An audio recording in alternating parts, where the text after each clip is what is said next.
एक टाइम था जब किरमाड़ा को टीवी पर देखकर अच्छे अच्छों का हलवा पैंट में ही निकल जाता था। किरमाड़ा छोटा भीम का एक ऐसा विलेन था जिसने कार्टून्स फैंस के दिल में खौफ पैदा कर दिया था। इसे हराने के लिए स्वयं भगवान कृष्ण को आना पड़ा था, लेकिन अब तो किरमाड़ा से कोई बच्चा भी नहीं डरता। तो आज की वीडियो में हम लोग किरमाड़ा की पूरी कहानी देखने वाले हैं। आखिर कैसे वो एक राजा से राक्षस बन गया। तो बिना किसी देरी के वीडियो को शुरू करते हैं। तो शुरुआत करते हैं जब किरमाड़ा कोई राक्षस नहीं बल्कि एक इंसान था, जहाँ हमें पता चलता है कि वो पहले प्रतापगढ़ का राजकुमार था। एक दिन किरमाड़ा के बापूजी की टटी बीच में फंस जाती है और वो टपक जाते हैं, जिसके बाद हमारा राजकुमार बहुत खुश हो जाता है। किरमाड़ा बहुत ही बुरा राजा था। वो किसी के भी मुंह पर पाद देता था। उसकी गैस की प्रॉब्लम की वजह से गांव वाले गांव छोड़कर भाग जाते हैं, क्योंकि गांव में चारों तरफ उसकी पाद फैल चुकी थी। उसकी पाद की वजह से उसके पड़ोसी राज्य भी दुखी हो चुके थे। फिर किरमाड़ा एक एक करके सभी के राज्यों पर कब्जा करने लगता है और राजाओं को अपनी पाद की पावर से हरा देता है। लेकिन ढोलकपुर पर उसकी बात काम नहीं करती, क्योंकि वहाँ टुनटुन मौसी लवर राजा इंद्रवर्मा के एंसेस्टर्स रहते थे, जो उसे हरा देते हैं। ढोलकपुर में हारने के बाद किरमाड़ा जंगलों में भाग जाता है, टटी करने नहीं बल्कि अपनी आत्मा का सौदा शैतान से करने के लिए। शैतान किरमाड़ा के साथ सौदा करने के लिए मान जाता है। फिर शैतान किरमाड़ा को वादा करता है, जब सारे ग्रह एक साथ आएंगे और कोई मुझे तुम्हारे इस सौदे के बारे में याद दिलवाएगा, तब मैं तुम्हें आजाद कर दूंगा और तुम्हें काफी ज्यादा शक्तियां दूंगा और साथ ही तुम्हें अमर बना दूंगा। जिसके बाद किरमाड़ा काफी सालों तक सो जाता है और फिर एक दिन एक टकला आदमी शैतान को उसका वादा याद दिलवा देता है। जिसके बाद किरमाड़ा बहुत ही शक्तिशाली रूप में जागता है, लेकिन वो गलत टाइम पर जाग जाता है, क्योंकि इस समय में टुनटुन मौसी का जन्म हो चुका था और उन्होंने अपने शक्तिशाली लड्डुओं का भी आविष्कार कर दिया था। और ये लड्डू किसी भी विलेन से कई गुना ज्यादा ताकत अपने अंदर रखते हैं, जिसे सिर्फ भीम ही एक्टिवेट कर सकता है। और मैं पहले ही बता दूं कि धूनी बाबा ने पहले ही बता दिया था कि किरमाड़ा को मारा नहीं जा सकता, क्योंकि वो पहले से ही मरा हुआ है। किरमाड़ा सारी जगह तबाही मचा रहा था और फिर वो ढोलकपुर पर भी कब्जा कर लेता है। लेकिन ये सिर्फ टेम्पररी कब्जा था, क्योंकि इसके बाद भीम को कृष्ण मिलते हैं, जिनके साथ भीम की शुरू में तो नहीं बनती, लेकिन फिर भीम और कृष्ण अच्छे दोस्त बन जाते हैं। और फिर भीम कृष्ण को लेकर किरमाड़ा से लड़ने जाता है, जहाँ पहले वो सभी को आजाद करते हैं और फिर किरमाड़ा को उसकी औकात दिखाते हैं। लेकिन जैसे हमें पता है, किरमाड़ा को मारा नहीं जा सकता, इसलिए किरमाड़ा को कैद कर दिया जाता है। जिसके बाद किरमाड़ा कई बार वापस आता है। जैसे एक बार किरमाड़ा की बहन उसे आजाद करने आती है। तो कहानी की शुरुआत होती है, जहाँ किरमाड़ा की बहन उसे मुकुट से आजाद करने की कोशिश करती है, लेकिन कृष्ण के मैजिक की वजह से वो ऐसा कुछ कर नहीं पाती। जिसके बाद हमें भीम और उसकी टोली दिखाई जाती है, जिन पर किरमाड़ा की बहन अपने बालों से लेपर्ड बनाकर हमला करती है। लेकिन फायदा कुछ नहीं होता, क्योंकि भीम और कृष्ण मिलकर उनकी चटनी बना देते हैं। फिर हमारी टोली ढोलकपुर वापस चल पड़ती है, लेकिन तूफान की वजह से वो एक टापू पर पहुंच जाते हैं, जहां भीम एक चिड़िया को शेरनी से बचाता है। लेकिन चिड़िया बेवफा निकलती है और वो रात को चुटकी की अंगूठी चुराकर भाग जाती है। जिसके बाद किरमाड़ा की बहन चुटकी का एक क्लोन बनाती है, जिसकी वजह से कृष्ण को धोखे से पकड़ लिया जाता है और फिर किरमाड़ा में कृष्ण की ताकत भेजने की कोशिश होती है। जिसके बाद भीम कृष्ण की मदद करने के लिए माया नगरी जाता है, लेकिन वो भी पकड़ा जाता है।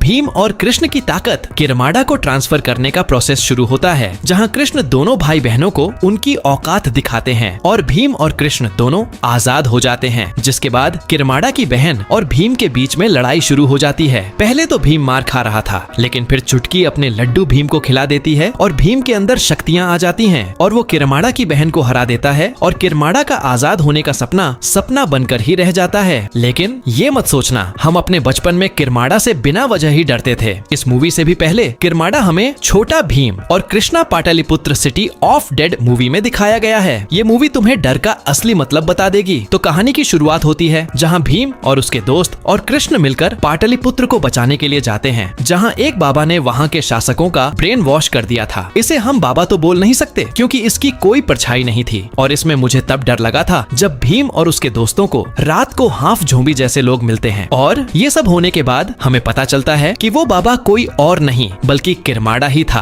और जब भीम और उसके दोस्त महल में जाते हैं, तब मुझे अपने बचपन में डर के मारे रोंगटे खड़े हो गए थे, जहां किरमाड़ा भीम और कृष्ण को पकड़ लेता है। किरमाड़ा का प्लान था उसकी पुरानी शक्तियां और बॉडी वापस हासिल करना, जो कि वो कर भी लेता है। भीम और कृष्ण बड़ी आसानी से वहां से आजाद हो जाते हैं और किरमाड़ा अपनी सारी शक्तियों को वापस हासिल कर लेता है। भीम उसे उसी टाइम हरा देता है और किरमाड़ा बेचारा फिर हार जाता है। इसके बाद भी किरमाड़ा कई बार बार वापस आता है, लेकिन फायदा कुछ नहीं होता। और जैसे कि हमें पता है, आज के टाइम पर किरमाड़ा की उतनी हाइप नहीं रही, उसे कमजोर बना दिया है और उसकी शो में ज्यादा कुछ औकात भी नहीं रही। महाशैतान किरमाड़ा को कुत्ते की तरह ट्रीट करता है, जब चाहे तब उठाकर पटक देता है और किरमाड़ा भी उसके सामने गिड़गिड़ाता रहता है। तो ये थी किरमाड़ा की पूरी कहानी, आखिर कैसे वो एक डिमन बना। अगर तुम लोगों को भी ये जानना है कि तुम्हारे फेवरेट शो आखिर बंद क्यों हो गए, या फिर छोटा भीम के महाशैतान की एंटायर स्टोरी देखनी है, तो मेरी ये वीडियोस देख लो।